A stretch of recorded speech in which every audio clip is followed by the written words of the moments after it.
Hey everyone, welcome back. Today I'm going to tell you how you can log in perks at Work account. So, without wasting any more time, let's get started. First, open your preferred browser and type Work Perks Login. Click on the first link. You will land on the homepage of Work Perks. Here you can access to 30,000 plus national and local employee discounts. Over 20 different categories ranging from electronics, home appliances, food and groceries, car buying, etc. Now there are 3 options. Make sure to select Employee Login option. Then enter your email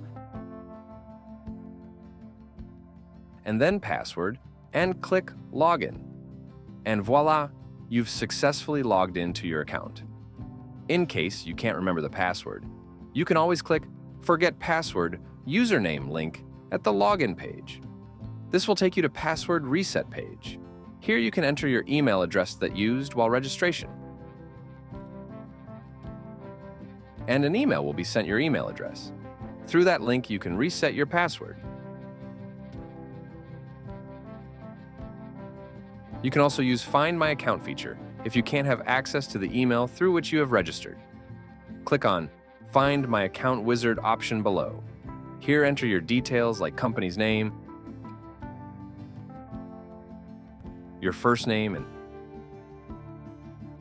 last name and zip code. It will find you your account. In case you're still not able to log in, you can always contact their customer care and they can guide you. There's also Sign Up for Free button at homepage. You can always open an account using that link. That's it for today. I hope you found this video helpful. If you did, please give us a thumbs up and do subscribe to our channel. Take care, and we'll see you in the next video.